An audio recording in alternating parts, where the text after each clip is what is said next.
This week's show brought to you by Kawhi Leonard. That's it. He's good. Welcome back to another Box Score Geek show. We've got some exciting end of the season stuff to discuss, such as the sixth man of the year, Steph Curry's amazing season, Kobe Bryant season. And then, of course, the playoffs have just started. We're a few games in, and we want to talk that. So, with that, let's just get going. I am your host, Dre Alvarez, aka Nerd Numbers. As always, this show is produced by the amazing Brian Foster. You can find on Twitter as Boxscore Brian. Give a shout out, Brian. Oh yeah, it's Allen Iverson's favorite time of year right now, and mine as well. So, God, a lot of great games to talk about tonight. So it's Allen Iverson's favorite. Oh yeah, playoffs. I don't. Is there anything specific to Allen Iverson that makes him like playoffs, or? He liked talking about him anyway, ranting about him. Oh, that was practice. Oh, practice. Damn. Okay, who am I talking about? Oh, I'm Jim Mora. I'm mixing up my rants. Did you? I can't tell if you had me walk into a clever trap there. No, but anyway, no, right. I trapped myself. But okay, so Jim Mora, Allen Iverson, maybe not so much. I don't know. All right. Well, we'll have to put a link to both. Okay. So, anyway, though, before playoffs, before all that, let's talk the sixth man of the year. The only reason I'm bringing this up first, Brian, is it just came out today. So Jamal Crawford wins a record, I think record, maybe not record, but at least an impressively high third sixth man of the year award, and kind of just feels like Groundhog's Day. I didn't even bother looking him up for the script, Brian, but I know Devin Dignam has written a couple posts on sixth man of the year over the years. I just kind of gave up on doing the, award of the year people. And part of the reason I gave up on it is one, we have all these fancy tools that show you who we think is the best. And, we can get into small arguments. So though this season, Steph Curry's the MVP. Like you're not going to get any debates from me. Basically, if I was doing a ballot, I'd say, Curry, Kawhi, Russell Westbrook, DeAndre Jordan, and I don't know, pick someone as fifth, and put those as your top five, and you're probably good to go. Yeah, Durant and Westbrook were pretty good this season, but yeah, those other guys probably I mean, better. maybe LeBron. I don't know. I mean, he was good too. The numbers stay that, but I'm just saying, like, Curry to me was head and shoulders above the rest. But the reason I kind of stopped getting as interested in award pieces or even not playoff pieces, all-star game pieces, they get very boring after a couple of years because you've kind of said the same story. One thing I will say on that is, DeAndre Jordan was snubbed from the all-star game, both by the coaches and the fans, which was kind of depressing to me. And so that does make Jamal Crawford even more interesting. It's, DeAndre Jordan can shoot over 60% true shooting. I saw a really interesting tweet today that I kind of want to bash on this note and bring up Jamal Crawford and DeAndre Jordan. They said, all these advanced stats people that are in love with like true shooting just have to accept that, it's really skewed by free throws. And my kind of response to that is, yeah, both getting to the line and making free throws is a freaking skill. It's I'm sorry to be a broken record. I guess that's the theme of this year, Brian, but it's the baseball versus basketball advanced stats rant that I keep going off on. In baseball, when they came up with the point that walks are valuable because getting on base is valuable, the teams ran with it. And in basketball, we're like, free throws are valuable. And people are like, why do they overvalue free throws so much? And I'm like, I don't know what to tell you. There are few shots better than an unguarded shot from what is the free throw line, 18 feet away or something? An unguarded shot 18 feet away, uncontested. There are few things better you can get a player than that, even the bad players. So it's amusing to me that, the kind of disrespect that free throws get. And that, what's funny is DeAndre Jordan is really, really good at scoring in spite of free throws, where free throws are the easiest way to score and one of the easiest ways to, I don't even want to say trick, but one of the easiest ways to make advanced stats love you. If you're really good at free throws, advanced stats give you a huge boost. We'll get to more in the future of the show, Brian. But Kobe Bryant, for instance, that was like the only thing that redeemed his scoring. If Kobe Bryant wasn't as amazing at free throws as he was, not only would we be calling him overrated, we would actually be calling him a crappy scorer instead of an overrated scorer. Yeah, that's right. And we do have this, six man of the year comparison tool up right now in the Box Score Geeks page. And yeah, I mean, we're comparing Jamal Crawford to Andre Iguodala, who was on the bench every game and had a great year. He was an all-star, so even if you're conventional wisdom, why wouldn't you put him The over only Crawford? this is one of well, this is one of those weird award kind of criteria that I'd actually be okay with. I'll stress that when you're talking about voting for awards, there are criteria that I think are just ludicrous and should be thrown out. And there are criteria that I can kind of accept, and then there's criteria that has kind of become part of the award that I don't like that I can also accept. So three examples. Criteria for award that I kind of hate is like the 10 points per game criteria, what's at fault here for Andre Iguodala. When it comes to points per game, I don't know what they're at, but Iguodala is at 12.7 per 48 minutes. I know he doesn't play 48 minutes a game, so he's under 10 points, whereas Jamal Crawford's at 25.3 points per 48 minutes, so whatever that translates to per game.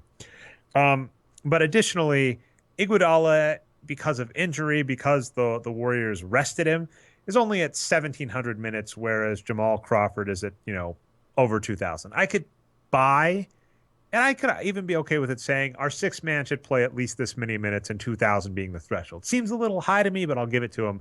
And the final like kind of one, this one is ironically one that doesn't ever apply to the six man of the year, but tends to apply to MVP, et cetera, is a contender. MVPs, they only ever award the MVP to a player that's on a contender.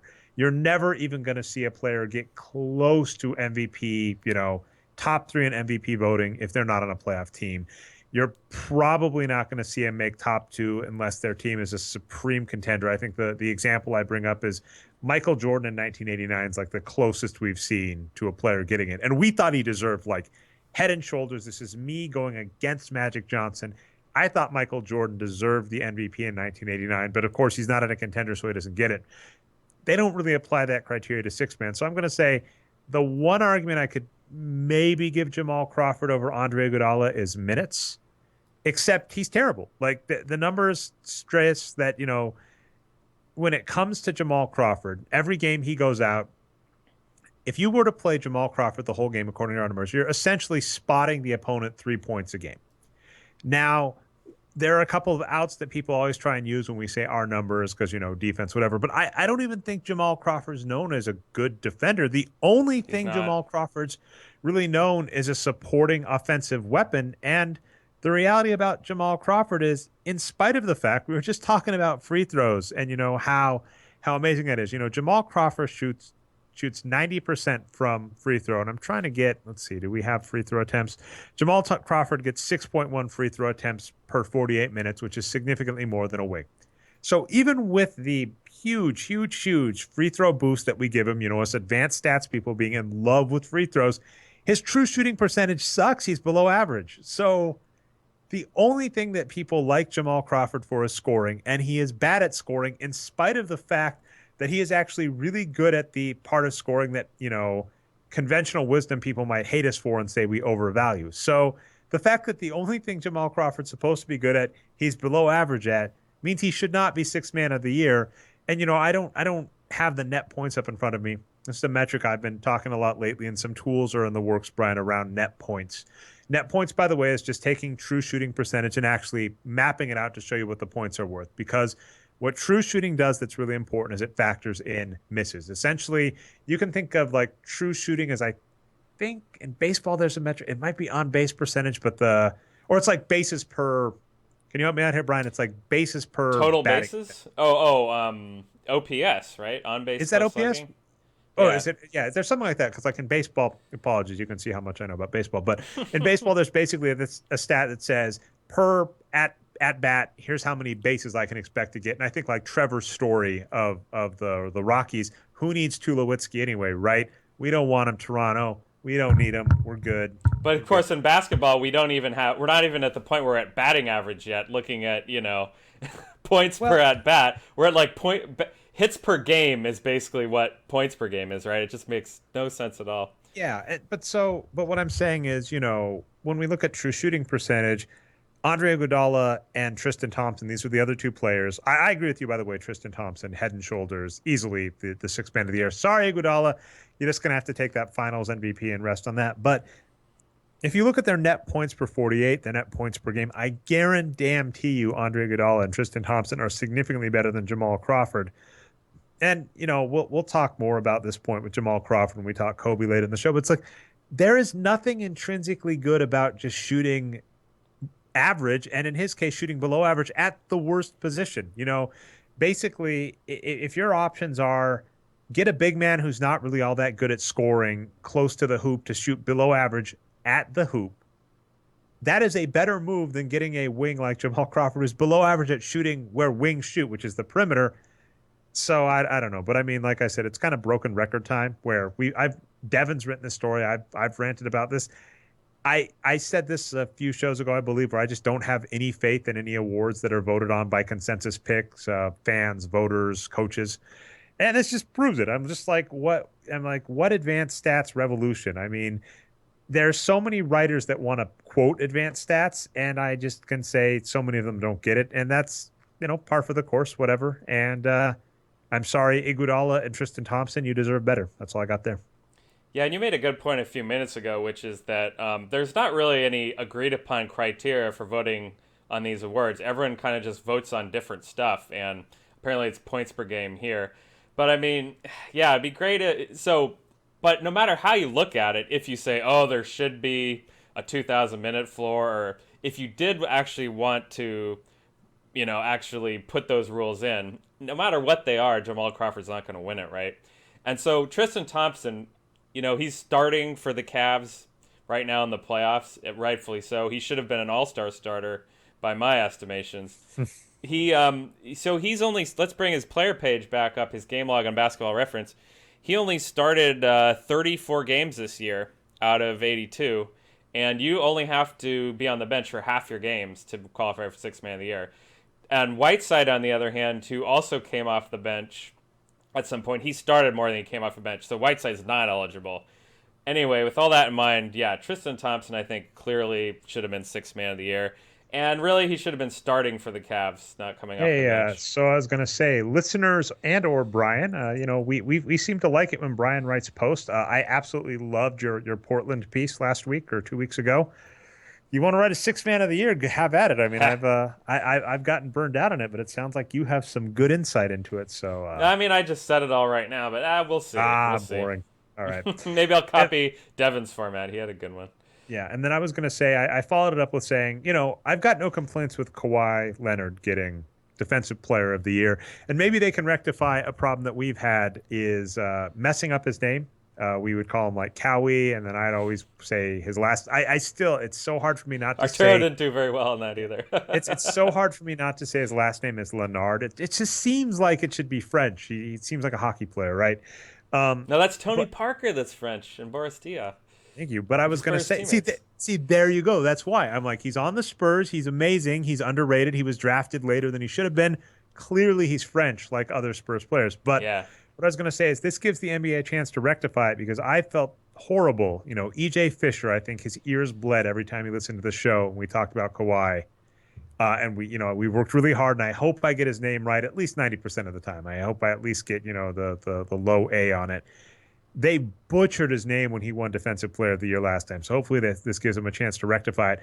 And I love Draymond Green, and I have no problem with Draymond Green coming in second. Now, the one thing that baffled me, and I put this on the show notes, Brian, is apparently 9 voters left Draymond Green off of their ballot entirely, which to me is, ready for the pun, indefensible. Wow. Well, I've got 4 guys up here for this comparison tool. I could see going with Leonard, DeAndre Jordan, and Drummond over Green. But obviously, Green had a great year too. I mean, all I was these going to guys are really say good. one of the players that got a lot of votes. I think he was third. That I'm surprised you didn't put up here, and we just talked about is Hassan Whiteside with those Yeah, blocks. good point. Whiteside's blocks, man, and rebounds. Yeah, he should be on here too. So all those guys had great years, and with the way it's going now, where teams, often play one big man instead of two, that one big man in the middle, man, is he important for Oh, that defense? that is a funny tie. I didn't realize this too, but apparently because Whiteside's a big and Leonard's a wing, they apparently tied in wins per 48 this season. So that's kind of amusing. Interesting. Yeah. So one point that was made, I can't remember where I read this, maybe on Reddit, is that the Spurs were the best defensive team in the NBA. and Leonard is their best defender. So because of that, he should have been Defensive Player of the Year. And I can that's a pretty strong No, no. argument. I mean, what I'm gonna say is like this is the funny part. I've got no complaints with Kawhi. Yeah. Smat, not no offense to your Draymond Green. We talked a little bit about this earlier on the show, which is Draymond Green. When you look at him as a center, it is impressive that he is able to play center, but he is not he is an average center. But the reason we like it, and this is what you were saying, is Draymond Green can essentially go from guarding a point guard depending on the switch to guarding a center depending on the switch, because that's kind of this one of the secret sauces. One of the secret sauces, I guess there are multiple secret sauces to the Warriors defense, is they do a lot of switches. And we were discussing this when discussing the Bulls versus them on defense and different rules in place and how they would, because of illegal defense, they wouldn't be allowed to do that back in the day. And that's one of their edges is, the fact that they can switch so easily, and they have all of these players. They have, Clay, Barnes, Iguodala, Draymond Green. I think I'm dropping one. I feel bad about that. But, these players that are, in that 6'6" to 6'9" range of height, but also super mobile, that are able to switch really well. Sean Livingston off the bench is one of those guys. Sean Livingston as well. But so the point being, they've got all these players that, are able to switch really easily and, at least adequately guard most positions. And, obviously what you want is Andrew Bogut, really guarding the paint, and Draymond Green preferably guarding the perimeter. But in the off chance that the offense gets the better of them and Bogut's out of position, Draymond Green is at least able to adequately guard, and that's impressive. And so the one point I'll give is you might say Draymond Green isn't really a great center on D, and maybe that's why you dig him.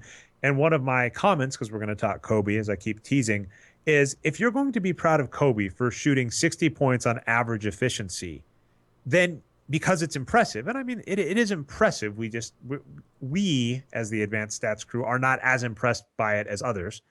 If you're going to reward Kobe for that and give him MVP votes and all-star votes, et cetera, for that crap, then when Draymond Green, essentially a small forward, is able to guard centers, even at an average rate, I feel that deserves at least some impressiveness boost. And outside of that, when Draymond Green is guarding power forwards and small forwards, he's really, really good.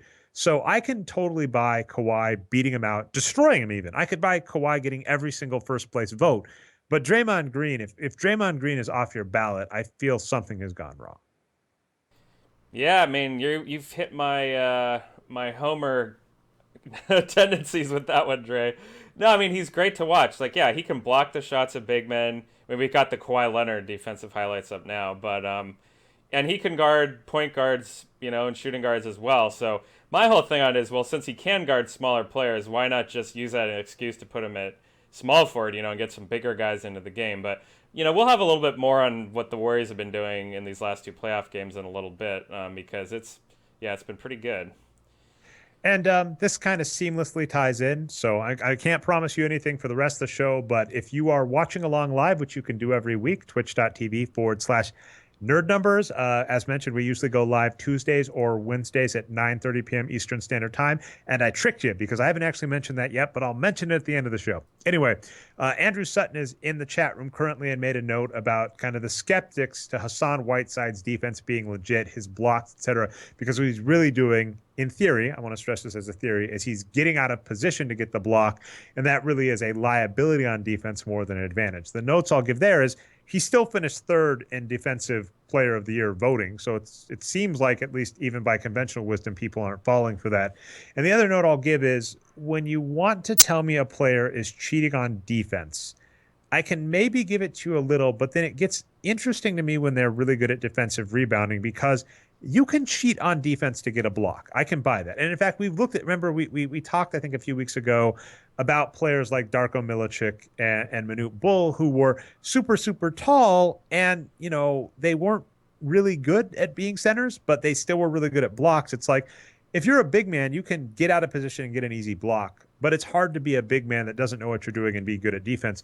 Well, if a big is really, really good at getting rebounds, it seems counterintuitive for me to believe that they're getting out of position that much, because if they're out of position, That's one of the key points about being a good rebounder is being in front of your defender. And if you're in or in front of the person you're guarding, not your defender, but being in front of the person you're guarding.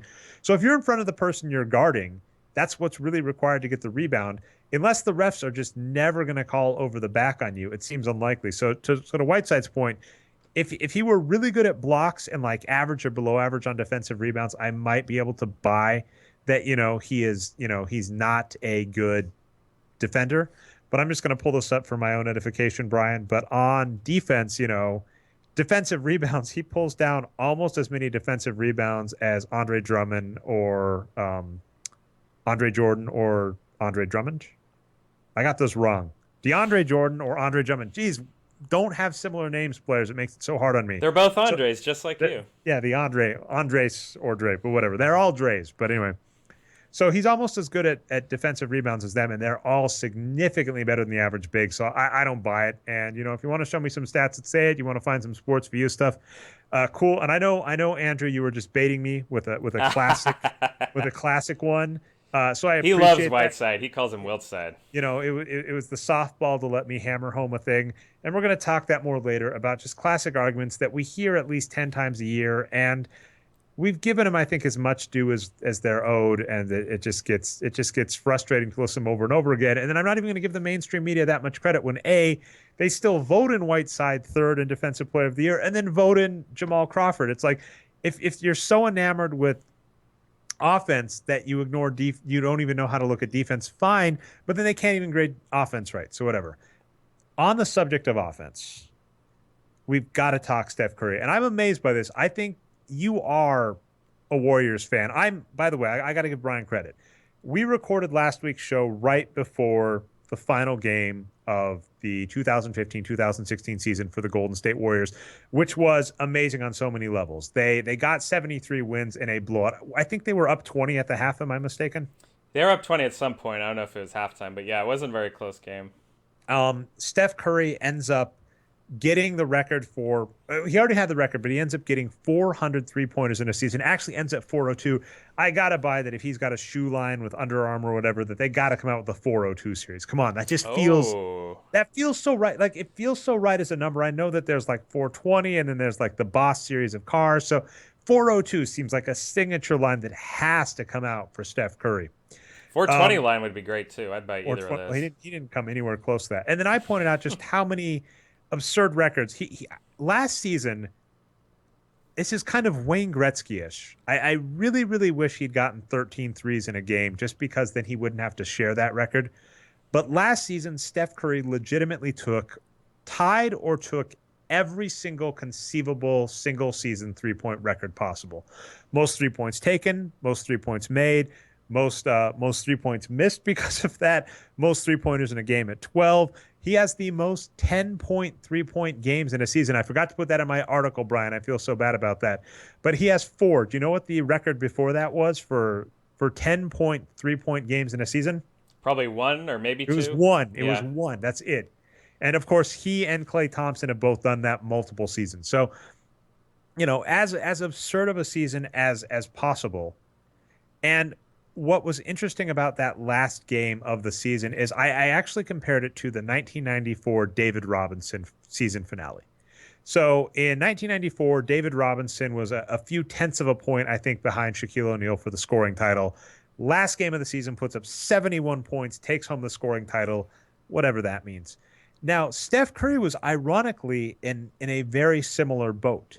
So a few of the records he passed at the end of the season that I don't think as many people noticed is he became the only player in the 50-40-90 club. The 50 part of that's kind of irrelevant, but let's break it down. The 50-40-90 club is 50% from the field, 40% from 3, 90% from free throw. So Steph Curry, first player to cross the 30 points per game while also being in that club. And I want to stress that club, even if we drop the bar to 25 or 20 points per game, is ridiculously small. At 25 points per game, it is 3 players. I'm going to give you a first shot. Do you think you can name all 3 players that are on the 25 points per game 50-40-90 club? Well, I'm going to cheat and take Larry Bird because you put him here in the article. So it is Larry Bird. So he's got to be one. And I'll go with Jordan as well. He was also. No, not even No. close. Jordan was never that great at it. It took them shortening the 3-point line for Jordan to ever look like a Oh, okay. shooter. Interesting. You're gonna feel bad. It's an easy answer actually. It is Kevin Durant. Oh, that makes But sense. That is the easy. other absurd part about this is Steph Curry did it in 34 minutes a game. These other players, when Durant and Bird got above 25 points on the 50, 40, 90, it took them close to 40 minutes a game because they were Yeah. being played all the time because their team needed them. Steph Curry this season, they rest him because they're up by so much. But my point being, this last game of the season, Curry does that, right? He gets four, which shatters the record for 10-point games. He gets 400 threes, which shatters that record. He gets the other thing that I hadn't noticed because I'm in love with the metric net points, which we talked a little earlier, which is just basically your points minus your shot attempts, and then factoring in the type of shot attempt. Free throws, not every single free throw counts as a full attempt because you've got usually take two or you've got and ones, et cetera, et cetera. So Curry cracked 600 net points in a season, which is absurd because the previous high was like Adrian Dantley with like 560 something. Very So underrated, Adrian Dantley. Great player. Adrian Dantley is one of the best scorers of all time in NBA history, and I think he finally made the Hall of Fame, but it took him like 20 years. Am I mistaken on that? I hope he's in. That's all I have to know. But yeah, he's on this list twice actually, along with some of these other guys we've been Yeah, talking you got about. Michael Jordan, you got Charles Barkley, you got Kevin Durant, you got Adrian Dantley. So, the fact that he shattered some of these scoring records that are really, I'll keep using the phrase advanced stats. He shattered these advanced stat scoring records. And what's remarkable to me, and Dave Barry talked a lot about this, and I've seen a lot of his Twitter, the fact that Kobe Bryant shot, he got the most attempts in a game at 50 in the modern NBA. I mean, I'm certain, right? Wilt Chamberlain in that game where he scored 100, I wouldn't doubt he got close to 50. And I wouldn't I doubt think he took a lot of free throws. I'm not sure if he took 50 shots in that game. that might be true. But I mean, I wouldn't be surprised if you told me there was some game in the past where a player took 50 shots in the old school, like the 1960s NBA, which was just so many misses. But Kobe takes like the most shots in a game in modern NBA and gets 60 points, which, as I mentioned, I tweeted this out, was average. She shot like 53.4% true shooting that game. And the average team this season shot 53.3% from the field. So I wasn't really that enamored with it, especially given the fact that Kobe Bryant, you and I were looking at this pre-show, Brian, he took 36 shots in the first three quarters and was not shooting that well, and then proceeded to take 14 shots in the fourth quarter where he actually shot above average. It's like, in what world would you have taken 36 shots significantly below average and gone, I really need to take a shot a minute in the fourth quarter? So anyway, there's that. But so He gave Steph, the fans what he wanted, Dre. They wanted him to shoot no matter how many misses it took. and I mean, I feel mean about saying this too, but the other aspect about Kobe's game, it's his last game of the year. The Utah Jazz, this was interesting. I'm pretty sure they knew they were out of the playoffs because the Utah Jazz, in theory, could have tied the Houston Rockets to get a playoff spot, I think, but I think they lost the tiebreaker. And the Houston Rockets had already won earlier in the game. And the reason I say I'm pretty sure is like Stuckey and Gobert were both resting. So I'm fairly certain they knew they were out of the playoffs. So this is a game that doesn't matter. With Kobe Bryant, it's Kobe Bryant's farewell season. So I don't even know how much credit to give this game. Like there was nothing for either team. The Lakers didn't gain any ping pong balls by losing. The Jazz didn't gain anything by winning. So there was really nothing about this game that mattered. And so I'm not really all that impressed that Kobe was able to just take a lot of shots. And so we have two different kinds of impressive. We have Steph Curry, who shattered a bunch of advanced stats scoring records with his performance, and I compared it to David Robinson. And you've got Kobe Bryant just take a lot of shots. And which one gets more press? Of course, it's Kobe. That's just where we're at. Yeah, and so I liked your two average players topic. Oh, okay. Before get into that. Okay, so let's get Well, into are we Kobe. officially into Kobe now? Okay, Let's yeah. get into Kobe. Let's get into Kobe. So I want to say, as Steph Curry, easy MVP, the most impressive scoring season in NBA history. I just don't think people realize it enough. And the fact that people don't realize how impressive that, I think it was 46 points on 24 shots, I believe was the last game of the season, which was incredible on so many levels. The fact that people didn't notice it makes me sad. But all I have to say to Steph Curry is, we realize how amazing of a scorer you are. And please, God, keep it up. The other point that we made is Steph Curry in 2 seasons has as many threes as Larry Bird had in his career. That was a point Brett Barrett pointed out to me, and I was like, oh, holy cow. So Curry, come on, keep this record up. Keep it going. He's got like 4 seasons in a row of, at least 600 3-point attempts. He's just amazing. I really hope Curry keeps up this amazing And scoring. before we move on, what was your David Robinson point here? I wanted to hear that. Oh, sorry. I keep messing this up. So David Robinson. Wow, thanks for getting me on track. I think I dropped that point like 4 times, Ryan. David Robinson had to basically have this amazing game to squeak by a record, and people noticed because he beat Shaq like at the buzzer. Well, Curry had all of these records in hand. He had the 3-point record. Oh, this is the 71 point game you're talking about. Okay. Exactly. And so my point to Curry there is Curry needed this game, this 46 points in 24 minutes and 10 threes, to break a bunch of these advanced stats records. But because he was only competing with himself and only competing with himself to be even greater than he already was, I don't think people noticed. And that makes me sad.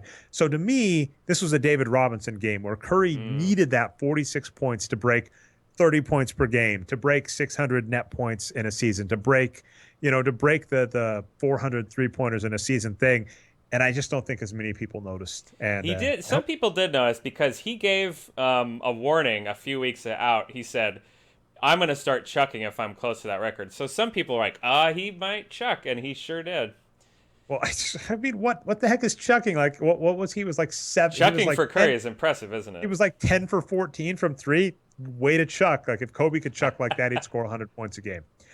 But on to Kobe. So the point there was, um, this is just weird. Patrick put up a post about Kobe, and it came back to Neil Payne, kind of taking some pot shots at us. And I want to address a few points just on that. One thing that was really interesting is that Neil Payne like linked a bunch of Dave Barry's stuff from like 2007. So One the of your wages of articles too. yeah, well, we'll get to that one second. But so the Wages of Wins blog has been around since 2006. It just celebrated its 10-year anniversary, which we put up a post for. And Dave Barry released it to announce his book. And when his book came out, a lot of people in the ABPR community immediately started bashing it. Basically, backstory there is a guy named Dan Rosenbaum was jostling to get a job with a team. I believe it was the Nets at the time. And he kind of went out of his way to very politically attack both Dave Barry and Wayne Winston. Wayne Winston is interesting because Wayne Winston was one of the first people that came up with a variant of the advanced plus or adjusted plus minus, the adjusted plus minus metric, which is supposed to factor in your teammates. So Dan Rosenbaum was bashing these other people with advanced stats to kind of get himself ahead because he wanted to tell the Nets, you should hire me, not these other people.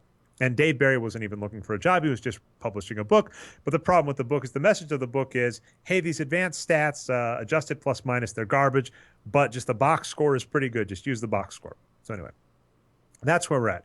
So he wrote a lot in his blog then, and people like Neil Payne, I believe, were around then, or at least talking to people that were around then. So he links articles from like 2007.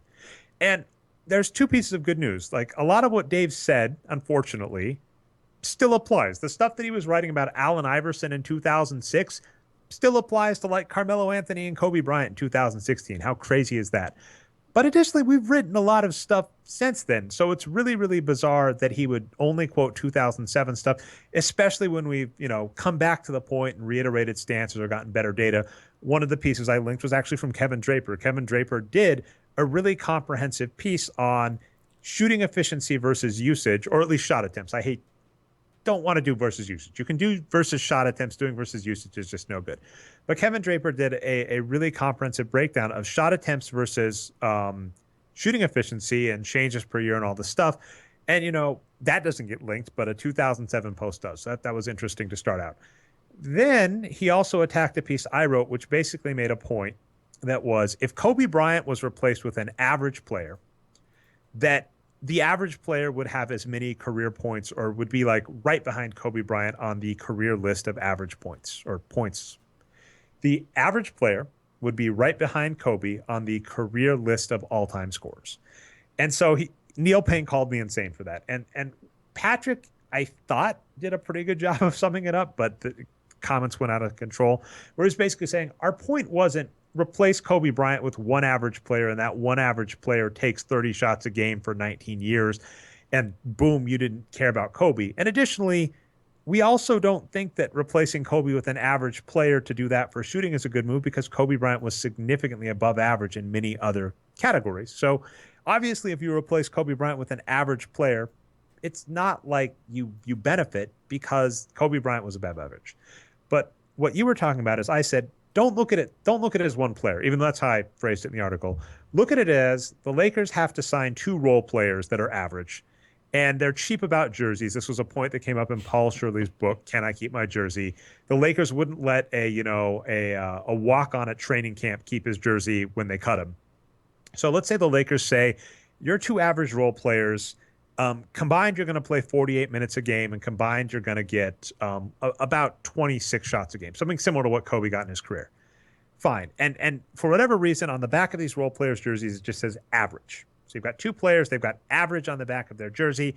You let them play for, and let's just say you sub in average role players for 20 years in these two jerseys, and you just keep aggregate stats over 20 years. Well, after 20 years, their scoring total, even though it's been a lot of different role players just getting subbed out, are going to look a heck of a lot like Kobe's. That was all we were saying, is that you can't really be super impressed with Kobe's scoring when you could really replace it with average. And we've seen lots of arguments that we've discussed for years and years and years and years in the comment section. So thank you for bringing us back to 2008.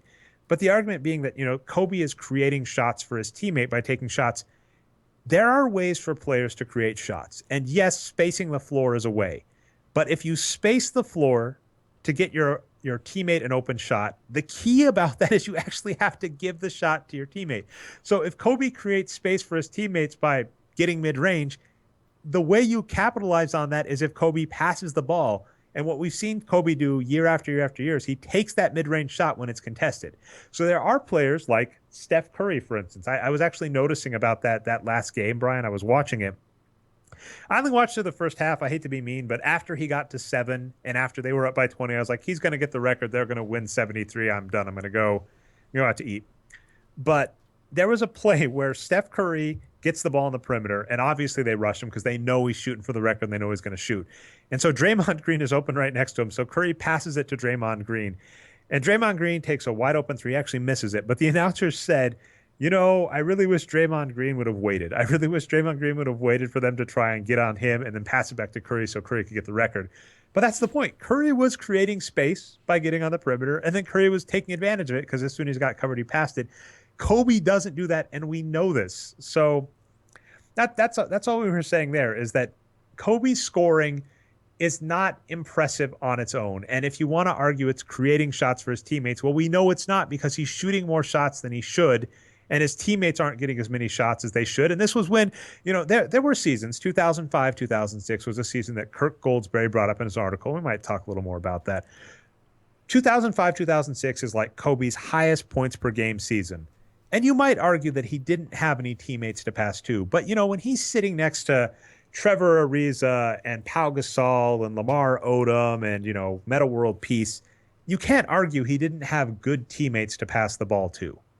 So when it comes down to Kobe Bryant and just shooting a lot, and all of these arguments we've seen year after year after year, it was very interesting to see this 538 article. And then, of course, Kobe caps it off by kind of proving our point in his last game on two fronts, where he shoots average for 50 shots, and we go, ho-hum, it's impressive, but it's not valuable. And then everybody's enamored with it. So impressive but not valuable is a great point here, because Kobe Bryant has the same effect as Allen Iverson, right? He's an incredibly skilled player, and the things he does are very difficult. It's just that it's not winning. It doesn't help you win. Well, even there, what makes Kobe in the roughest zone is if you look at Kobe's good seasons, not his recent years, he's been god awful. But if you look at Kobe from, let's say, he was kind of rough his first couple of years, but let's say 2002 to 2009. That's like Kobe's amazing years. He is an above average scorer. He's just not as good as people think. And if you try and compare Kobe Bryant to LeBron James or Kevin Durant or Steph Curry, or I'm trying to think of other players earlier in the 2000s, interestingly enough, like KG and Tim Duncan weren't super amazing scorers. Great defense, though. They were decent scorers, but I'm trying to think of, like, if we open up, say, 2004, like who was a really good scorer in 2004? And I'm going to pause this for a second and get us there, because I know, obviously, for instance, like Ben Wallace was good, but Ben Wallace was not a scorer. Let's do it live. Do it live. Oh, Peja Stojakovic. He was an amazing scorer. I know that in his prime. Okay, so Kobe Bryant scoring just wasn't as good as them, and so you get into a rough territory where you say, and this is what we've said Kobe's entire career. Kobe is great, but not elite. Kobe is a top 20 player in the NBA. He's not a top 10 or a top 5. Kobe is a top 25 scorer in the NBA. He's not a top 5. He's not a top 10. And as soon as you get into that territory, people get really, really upset with you. And this was a line from Neil Payne's article that I loved. Not for the reason you would think I would love it, but he says the advanced analytics had to come about to explain why Kobe Bryant was as great as we thought he was. And I love that point because we've actually always been staunchly against it. We've said Kobe Bryant's great. He's not that great. It's Kobe Bryant's great, and he's a good person to have next to Shaquille O'Neal, who's one of the best all times. Kobe Bryant's great, and he's a great player to have next to Pau Gasol, who's one of the best in the league, or Pau Gasol and Lamar Odom are two of the best in the league. But the point being, there was a story that existed before a lot of these newfangled advanced stats that we don't really consider advanced or even statistics, which was Shaquille O'Neal is great, Kobe Bryant's pretty good. Together, they're going to win a lot of titles. And all of these advanced stats had to come about to try and explain how is Kobe Bryant taking 30 shots a game helping his team win? And the box score would say it's not really, he's not really doing anything. He's a little better than average, which is helpful, but he's not so much better than average. Like, Shaquille O'Neal in his prime is shooting over 60% true shooting. Kobe Bryant's not as good as Shaq. And so all of these numbers, even win shares by Dean Oliver, required like an eyeball test, so to speak, of valuing offense to make him look better than you would think he was. And so that to me kind of sums it up, the problem we've had with Neil Payne, 538, a lot of the advanced stats, which is if you start with a belief, if you start with, I know this player is great, how can the stats explain he's great? You are likely going to end up in a very weird territory. And I'm going to explain, I may write some articles about some other advanced stats. Not many. I don't really like doing those articles because it's a lot of work. The article I did on Sloan, to me, reminded me of why I don't do this more, which is it's a lot of work to critique someone else's work, especially, this is mean, if they haven't put in the work. I'm going to keep using the word work, by the way. When they haven't put the necessary work into even just vetting their algorithm or vetting their metric, then it is a ton of work to go and evaluate their metric because you have to do all the work they didn't do. And that's not fun.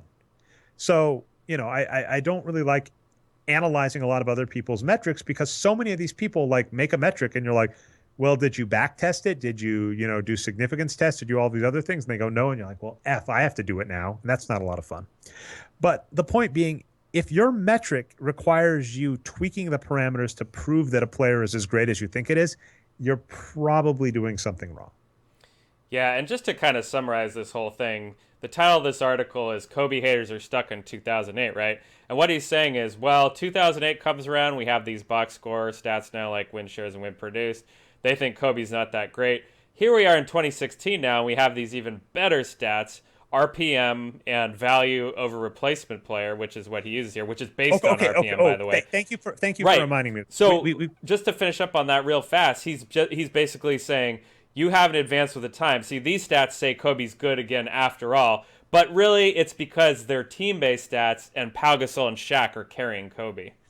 Okay, well, a lot to go over. Okay, so when he brought up like the sports view data and pointed out that Kobe is like one of the best players at taking difficult shots, man, I was really close to cursing. I'm not going to curse, though. I'm going to try and keep that in line. Who gives a blank, right? Like, we know this. The thing about basketball, and I've written about this forever, and, you just go crazy after a while, where I pointed out in basketball, it is legal to pass. If it were not legal to pass, being really good at taking contested shots would be an impressive thing, given the fact that if two people come up on you, you are allowed to pass the ball. And Kobe Bryant, by the way, his numbers say he's good at passing. So I don't care. Not only do I not care that Kobe Bryant is good at taking difficult shots or contested shots, I am angry because I know he is good at the other option you have in those scenarios, which is to pass the ball. But so that was one thing that Neil Payne brought up. He said, the advanced stats show that Kobe Bryant is one of the best players at taking difficult shots. And if we'd known this in the past, it'd be a big deal. And this has been one of Patrick's initial articles when he made the NBA Geek back in the day was the ugly shots count too, the easy shots count too. You don't get style points for hard shots. And I put that was one of the I edited Patrick's piece that he put up on Kobe Bryant. And by edit, I basically just organized some things, clarified some things. But I did add that point. I said, in the last game of Kobe's career, at the end of the game, did the scorekeepers come out and go, oh my God, those 50 shots, some of those are really hard. Here's an extra 10 points. No, they said, you took these ones from inside the line, so two. You took those ones from outside the line, so three. You took those ones from the free throw line, so one. So the idea of using advanced stats to prove that a player is really good at doing something difficult, the comparison I always come back to is one of my favorite shows is Comic Book Men, which is basically a Pawn Stars ripoff by Kevin Smith.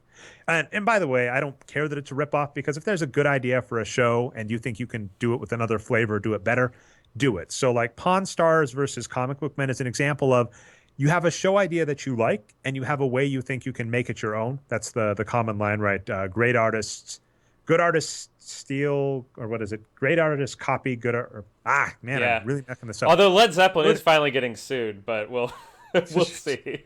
Anyway, it's like good artists copy, great artists steal. And so the point is, if you make it your own, it's more forgivable. So, Comic Book Men did take that concept and make it their own.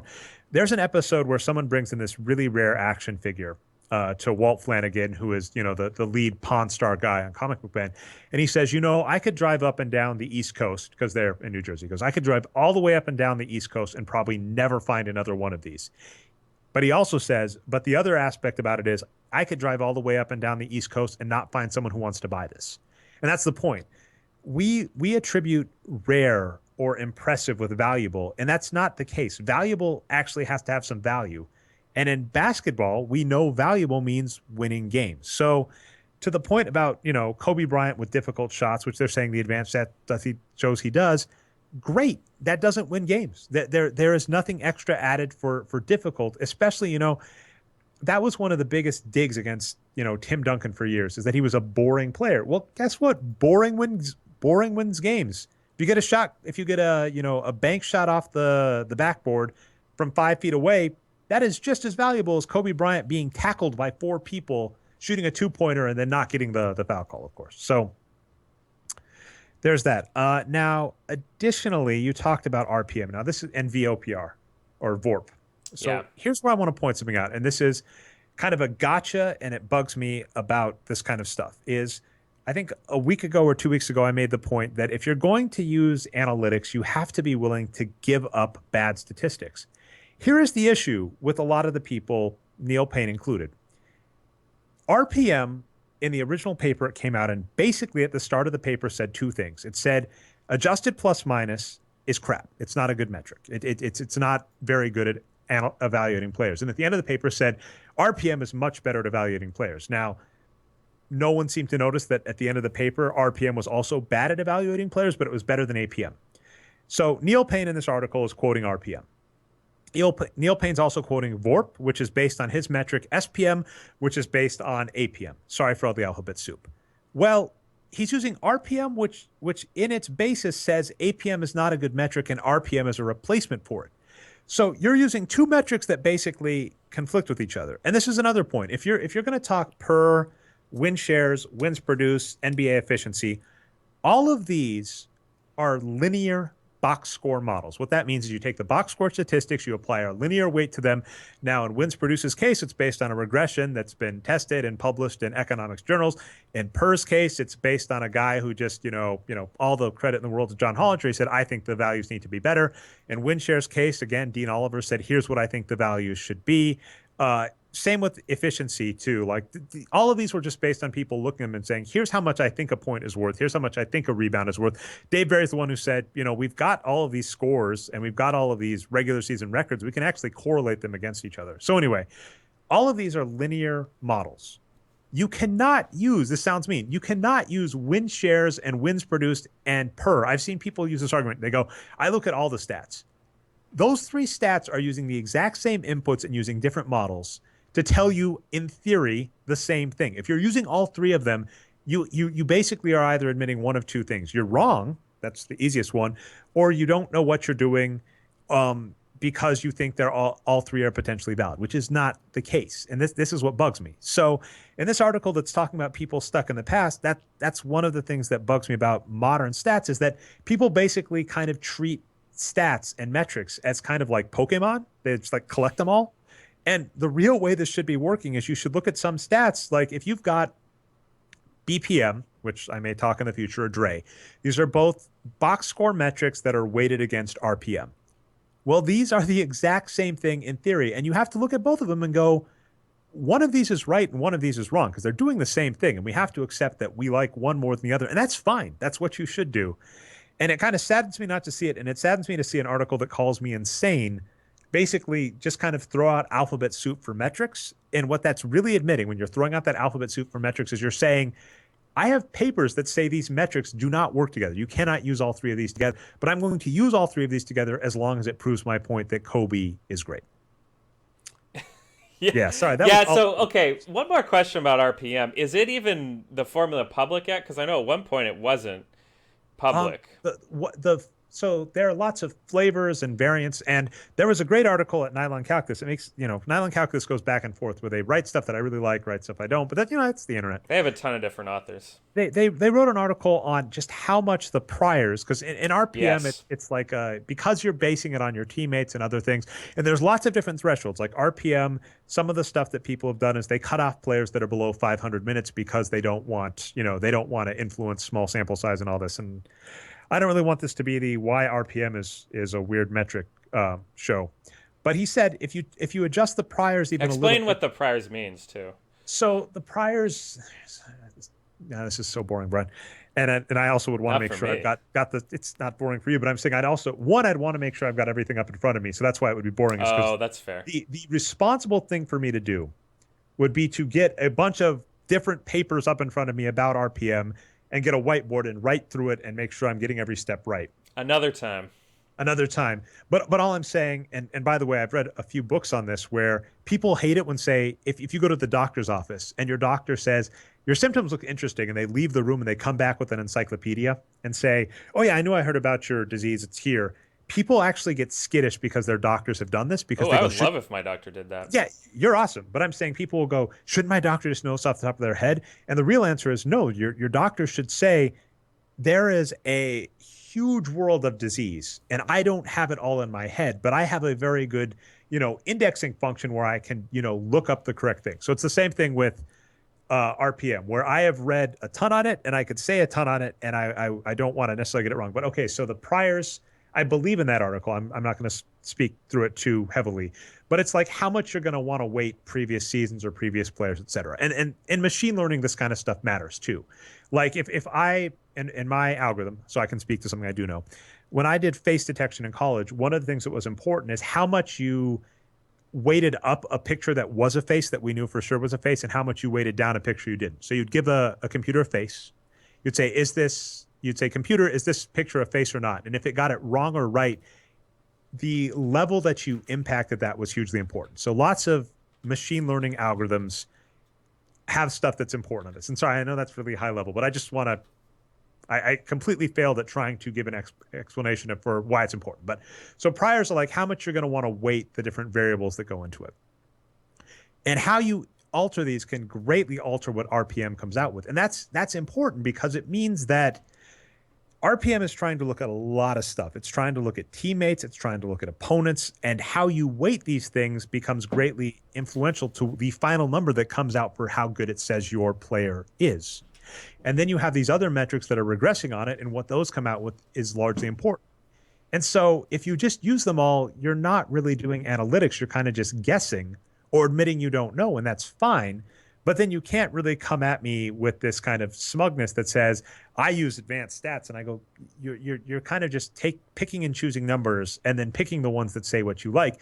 And that's one reason like why RPM is very popular among some people, is because they can pull out this defensive RPM and say, this player I said is better than I thought. Or offensive RPM with Kobe. That's what Neil Payne did. He said, Kobe's better than we thought. And it's, if you can't explain every step of it, which gets really hard, you just saw me trip over myself trying to say, there are all these steps in RPM that matter. Well, and that we don't know. Like the ESPN flavor, we don't know their prior settings. We don't know their number threshold. We don't know all the stuff they're doing. And so as a result, you can't really conclusively tell me what's going on. Yeah, and I do have this article up right now. It's called "Deconstructing RPM and the Mighty Prior," written on February 19th, 2016, by Bo Schwartz Madsen. So we'll link this article. Perfect. That was a lot, man. I don't even know. We started with Kobe. We got into advanced stats. We got all over the place. Do we want to just wrap up on NBA playoffs, or do you have Yeah, anything we else? got a few minutes left for playoffs. All right, so we have some interesting stuff. Has the Spurs game started? I wasn't really paying attention. Yeah, me either. We'll have to get into that.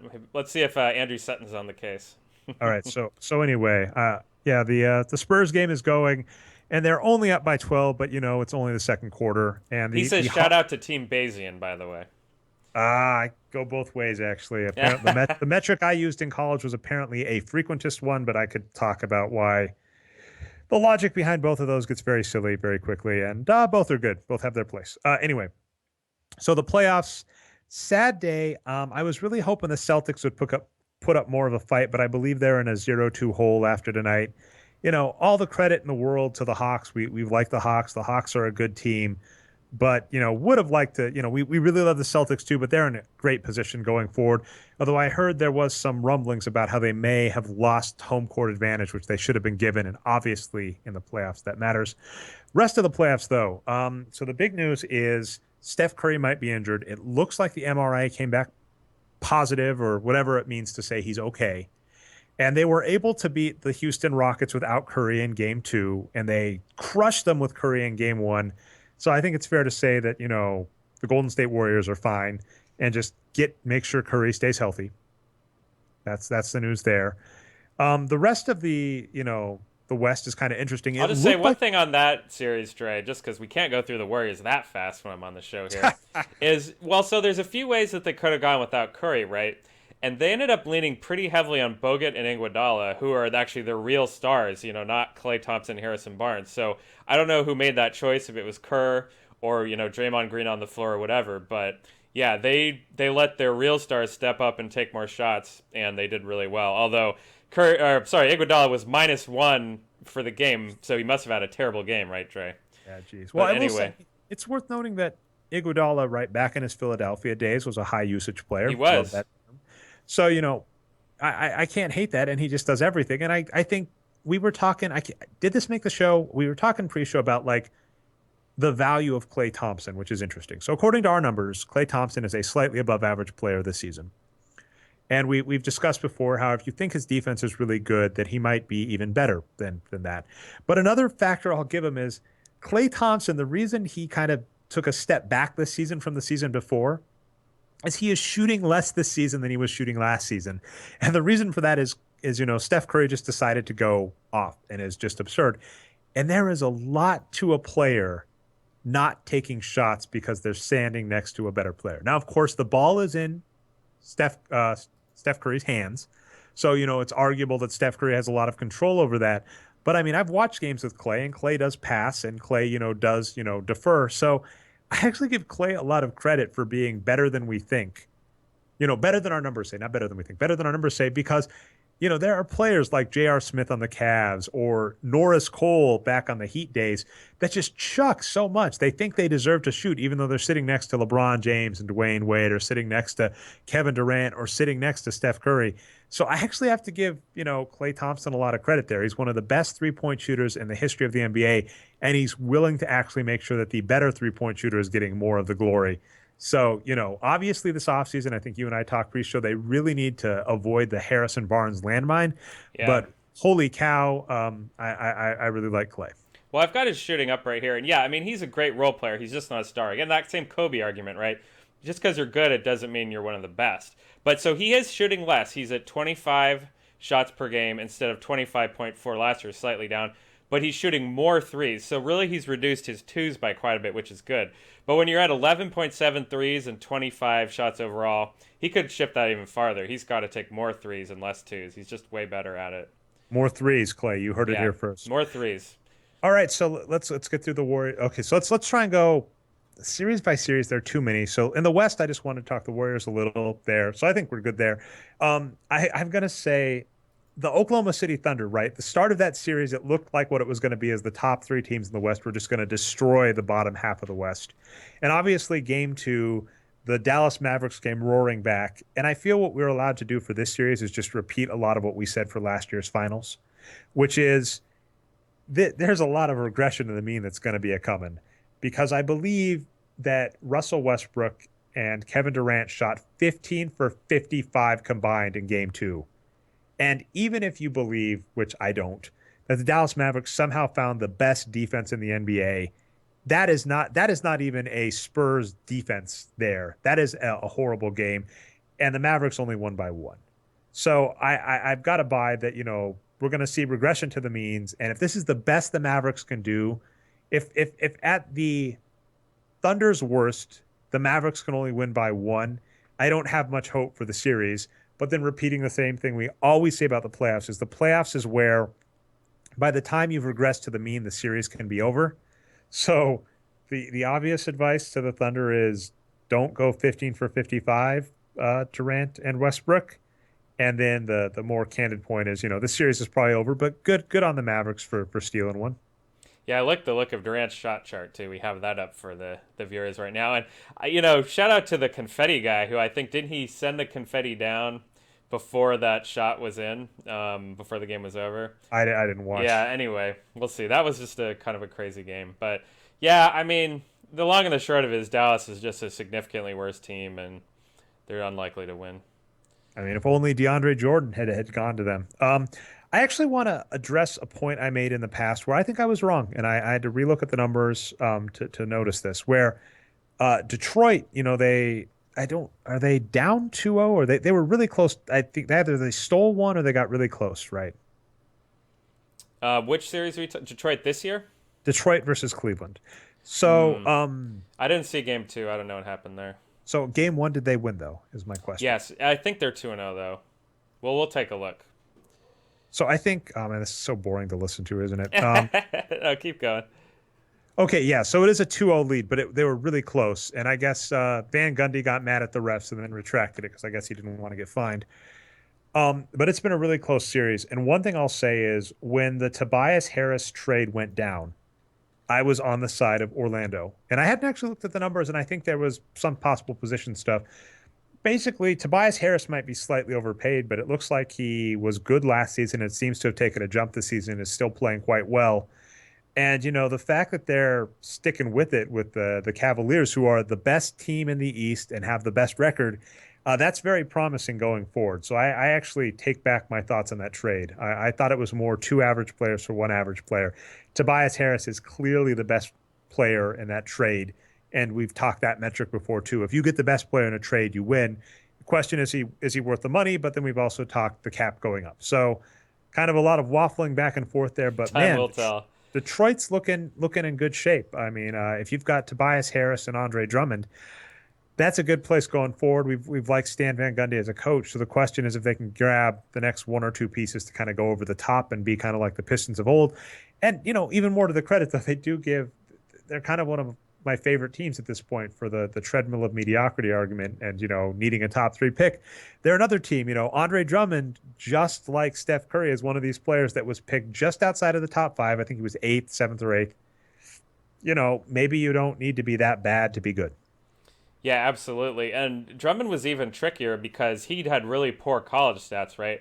All the draft prognosticators were saying, he's probably going to be a What's bust. interesting is I believe I looked at Lane Vastrow's numbers, and he wasn't like super high. It wasn't like, oh my God, pick Drummond. Oh, But I think he liked him. And I mean, Arturo's even talked this a lot before too, which is in the draft, if you're going to take a flyer, big man. what you want to take a flyer on is, you want to take a flyer on big men that have the skills like rebounding and stuff.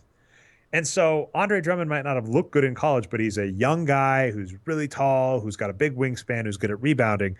Those three skills together, make him look more promising. So from that regard, I think there might have been a little something there. And, for what it's worth, the Pistons, even during their down stretch, I don't know how much of a fan I was of them trading away Greg Monroe. I'm really curious if they'd kept him where they'd be at. But it is worth noting that basically they had this stretch where in the draft they were just going after bigs. And we were like, what are they doing in the draft? These players weren't that good in college. But both Greg Monroe and Andre Drummond defied expectations for us, but that's the point. You can't teach tall, you can't teach lanky. So there's something there. Yeah, All right. absolutely. And oh, sorry, I was just gonna say we have confirmed it's just 1-0 for the Cavs. Game two's tomorrow. Okay, so it's 1-0. I don't know what I thought too. It was really close though. It was 106, 101. Yeah. So this gets promising. Other series to talk. We said sad about the Celtics. Indiana's took one from Toronto. Paul George. He's going to be a real big what if story for me career wise because he's had a real good bounce back from that injury, but I just can't help but wonder what he could have been if he hadn't got. That was such a horrific leg injury that I've got to buy that if he hadn't gone through that, just what could he have been? Because he's still been incredible, but I think he could have been even better. Yeah, and we've talked about this before too. He's playing out of position at power forward. He'd be a lot better, as a wing playing small forward. But he's still pretty productive. Although I want to say Arturo's model said it was only something like 54-55% he thought the Raptors would beat the Pacers. So they were not one of the biggest favorites out there this season. Yeah, well, that's the East is an interesting one. Let's see. So let's run down this quick. We caught Golden State first. Although Houston, I'm so sad. I've got to give a shout out to this. This is amazing. I'll preemptively say my shout out just because it's appropriate here. This is amazing, but not for the reason you would think. Daryl Morey Ancora has been answering a bunch of questions. And oh my God, they're gold. And this is going to be mean, if you don't view Daryl Morey's answers as good answers, but view them as humorous. So someone asked him why they fired Kevin McHale, and his answer to me was just pure comedy gold. It was such a horrible why to fire McHale answer. And my other answer to it would be, if that's your justification for firing McHale, you really should have pulled a hinky and fired yourself. But that's all I got to say there. So I'll try and link those in the show notes. But Daryl Morey and Quora. But Houston is just they weren't going to compete with Golden State. We knew that. Even if you took Steph Curry on that team, they couldn't compete with Golden State. No surprise, the decimated Memphis Grizzlies are getting destroyed by the Spurs unless there's something weird going on where we're not watching. No real surprise there. I got to say, mad props to the Memphis Grizzlies for holding on as well as they did. Maybe there are other teams in NBA history, tell us in the comments, but I cannot think of a team that has gone through that many injuries while being in the playoff race and managed to limp across the finish line and still make the playoffs. Yeah, and boy, I was hoping for those Grizzlies to come the Warriors' way, but we'll take the Houston Rockets instead. The Rockets are tough because they have a really similar team to last year. They got rid of Josh Smith and brought him back. It's probably a bad idea. Corey Brewer, who I know you don't like, is there too. But really, it's just their stars are just kind of playing worse this year. Well, outside of Howard, who's been okay, but Harden not quite as good. Yeah, Ariza Harden not was quite great as good. last season, and kind of regressed. Maybe needed regress. Last season, Harden and Curry both did this amazing jump, and you could look at both of them after last season and go, "That was an amazing, 1-2 MVP race between Harden and Curry, and that is what it ended up at." And okay, that's thank you. We had fun with that. And we're like, okay, you're going to come back down to earth. And Harden did what he was supposed to do. Harden came back down to earth, and Curry just went into orbit. So whatever there. A big problem for the Rockets, they just don't play the best defense in the world. There's plenty of memes about Harden's defense. It's probably not as bad as everyone think it is. But just as a team, they're just giving up all kinds of open looks. And that's part of why the Warriors were able to win so easy last night. Curry's a great scorer, but against that Rockets defense, their other scorers were able to do fine, and they put up a lot of points. When you talk about a defensive liability, it really does have to be met in the context of the team. And I've said this a lot before, which is if you're going to get mad at a player like Harden for being bad at D, that's fine. But you have to ask, what did you bring him in for? Because, my common refrain is always Shaquille O'Neal's free throws. When you signed Shaquille O'Neal, you weren't signing him to be a free throw specialist. When you hire James Harden or Kevin Love, you're not hiring them to be a defensive specialist. So you damn well better make sure you've got a couple of players around them that can pick up the slack. And that was one reason we gave Draymond Green so much credit, is Draymond Green is a player that allows you to have a Klay Thompson role player 3-point specialist. There are other teams where I would say, don't you dare hire Klay Thompson. He's a liability in other places. I would never be as foolish as to call Klay Thompson's, lack of rebounding or whatever a liability on the Warriors because they don't need it. His 3-point shooting opens up so many doors for them that because of their construction. So the same point to the Rockets, dear Rockets, if you're going to hire James Harden, maybe don't pick up Ty Lawson and Corey Brewer and Josh Smith. Maybe get some defensive-minded bigs and maybe another better perimeter defender. Clippers versus Portland. I'm not going to lie. I have literally paid zero attention to this, although it looks like the Clippers are in good shape. I think there was a blowout game there. Blake Griffin Uh, is playing again, so that's a big deal. And Chris Paul interest. is looking like old Chris Paul. I'm going to have to look at Blake Griffin's numbers, but obviously Chris Paul and DeAndre Jordan are the best 1-2 combination in the NBA right now. So not really surprised in the playoffs. They're doing well. Cleveland versus Detroit. We talked that. Did not watch Charlotte versus Miami, although Miami did blow them out. And Atlanta Boston, a little sad that it's that Boston's not putting up a fight, but we'll see in the next couple of games. That's all 8 series. So I'll let you say anything else you want to say on the playoffs, Brian, and then I'll lead us into shoutouts. No, home teams are taking care of business for the most part, except for the Raptors. And yeah, we'll have to see how these teams do when the road teams get to go back home. If that Just made keep any sense. keep resting Curry. Just keep my Yeah, God, keep those ankles healthy. that's what matters. Yeah, it was weird they kept him in the game after he got hurt, but like you said, the MRI was fine. So yeah, stay safe, Curry. Well, what gets really rough, and I mean it. I think I even heard in some of the post game interviews Kerr was mentioning this is like these guys are competitors, and this is the biggest game and the biggest stage. And another record that Curry probably won't hit because of how good they are and because of injury concerns and stuff is Curry has the record for most 3-pointers in the playoffs at 98. So he could have cracked, 100 this season potentially, which he probably won't do now if they get to the finals as we'd expect. I mean, even if it takes 7 games to get through the Spurs, and even if it takes 6 games to get through, the Cavs or the Raptors, I can't see him getting enough games to take 100 threes. So I can buy him wanting to be in every second of every game to do as good as possible. And that's, hats off to him. But I also give, we were talking last week about the Rockets and management.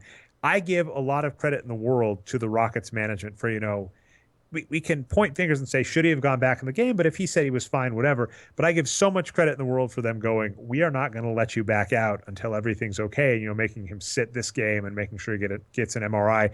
That is the right play because we have seen players that, decide to put it all on their back and try and play and end up costing their team because they just can't get healthy. Yeah, and I'll say this about Daryl Morey, contrasted with his disciple Sam Hinkie, who just got fired or just resigned, I guess, after losing his power. Hinkie was ridiculed for not getting along with the media or the players and kind of not being a good head of the franchise. But even if you think what some of Morey is saying on court is bogus, he is great at presenting the franchise and his process as the way to go. Like he runs Sloan, for instance.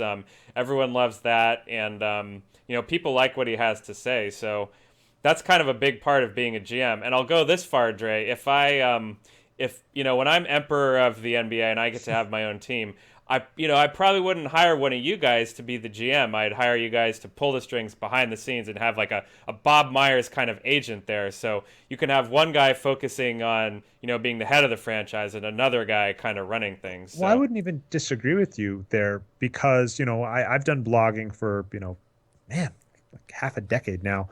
And you realize very quickly just how tiring it sounds mean. And by the way, I've said this a million times. I'll say it here first.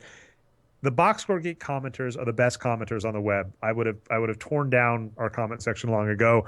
That 2008 Kobe post, that's the closest I've come to just being like, I'm shutting this down, but whatever. I need to read But all this now. yeah, no, you don't. Like those comments took me back to 2008.